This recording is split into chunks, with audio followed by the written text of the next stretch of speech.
I have seen over 1,000 movies, hundreds of them childhood classics. I have seen the adorably magical Matilda. I have seen the pure imagination that is Willy Wonka in the Chocolate Factory. And I've seen the pinnacle of kid films, A Clockwork Orange. Any film's a kid film when you have irresponsible parents. But no, I haven't seen Hocus Pocus, and I'm tired of people making this face at me. Hocus Pocus was Disney's major Halloween release that came out in July for some reason. And it came out to critical acclaim. All the top critics didn't really have anything nice to say at all, and it wasn't even a financial hit either, getting completely stomped at the box office by films like The Firm, Free Willy, and oh yeah, Jurassic Park.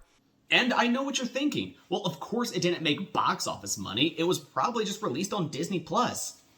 But here's the thing. The year was 1993, and we didn't have no streaming services. Oh no, we had to go to some place called a movie theater. Up hills both ways it was, and we would hitch our horses to our buggies and ride off to see the picture show. If we wanted friends to come with us, we would send a smoke signal in the sky and pray they survived the rickets. So the critics didn't really like it, and no one really saw it. But still, this movie keeps popping up as one of the best Halloween films of all time. So much so that the sequel was released this year and everyone I know lost their minds. I mean, I actually have a video of myself reading the news when it was announced. The movie begins in ye olden Salem. You can tell it's old because this kid has a 90s haircut and because they're speaking with a "we aren't hiring a dialect coach" accent. Elijah! Pass to see my sister Emily. Hey, but look. This boy is Thackeray, awful name, and he's looking for his missing sister. He runs into the woods and has to dodge tree branches and the opening credits. The boy's sister was captured by 3 witches who look like Mike Pence's nightmare, or fantasy. Honestly, only time will tell. He fails to save them as he was defeated by the strongest thing imaginable, 90s CGI. They steal the girl's youth and transform him into a cat, which is the worst form of child abuse besides naming your child Thackeray. The witches are captured and immediately hung. My God, 90s kids films were brutal. Fast forward 300 years and these high school students are learning about urban legends instead of, math. But there's a party pooper, our protagonist Max, who is literally too cool for school, as you can tell by his sweet tie-dye sweater. He instantly hits on his classmate Allison, and she leaves him hanging like a 90s film witch. Max then runs into 2 bullies, Jay and, I forgot the other one's name. This is Ice. Oh, yep, that's it. Thank you, Ice. And I must admit, these 2 are wonderfully obnoxious. Just perfect casting of over-the-top bullies. Max heads home and starts fantasizing about Allison in the creepiest way possible. Oh, Allison. You're so soft. Are the witches the monsters? Because I'm pretty sure Max is a serial killer. His little sister Danny begs him to take her trick-or-treating, and he storms off about 5 feet. Pro tip, if you are trying to storm away after making a stand, move further than a couple of steps. And I swear, I will fight you to the ends of the earth. You will never get custody of our children. Max and Danny end up at Allison's house where her parents are having an eyes wide shut party. And I'm sure their conversation will be nice and normal. I couldn't wear anything like that because I don't have any, what do you call them, Max? Yabos? They decide to go to the witch's abode, which is now an abandoned museum. Max sees the black light candle, which will summon the witches if lit by a virgin. And Max says, "So let's light the sucker and meet the old broads." Weird time to brag about not having sex, but okay. They summon the witches, and I suppose now is a good time to say, I totally see the appeal of these characters. The witches are all delightfully camp, from their silly voices, mannerisms, even the way they walk. Not to mention the hair, makeup, costumes. They are all so eccentric, it totally sets the tone for these characters. The witches try to take Danny's youth, but Max intervenes. Unfortunately, 90s special effects strikes again. With some trickery, they escape and run to the graveyard because It's hollowed ground. Witches can't set foot here. Thackeray, in his cat form, explains he spent his life warning airhead virgins not to light the black flame candle. Nice going, Airhead. Hey, look, I'm sorry, okay?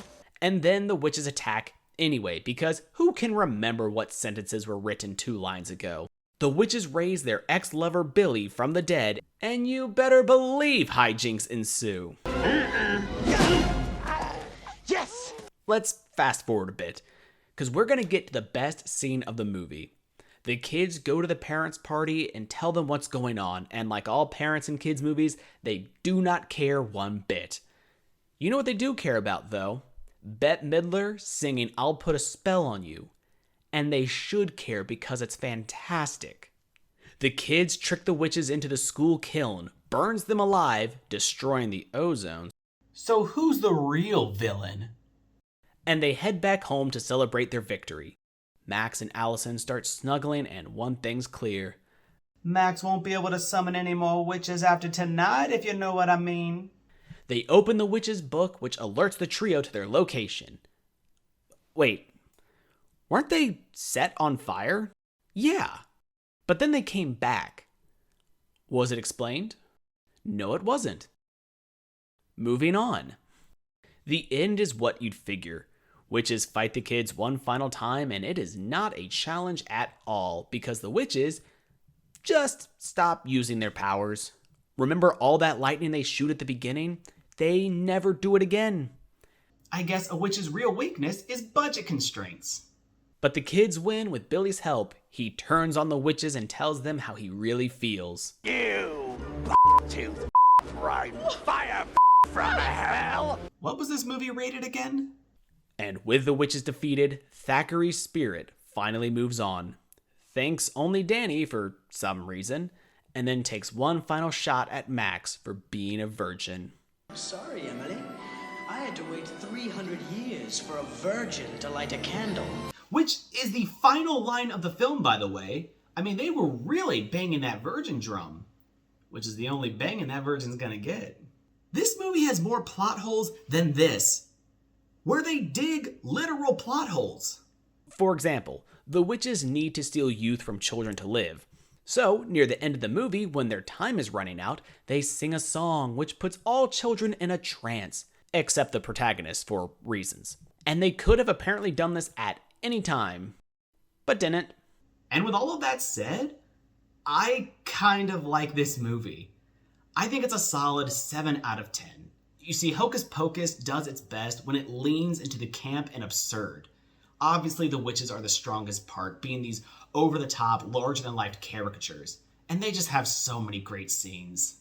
Like when they confuse a man dressed as the devil to be the actual devil, or when they seduce a bus driver.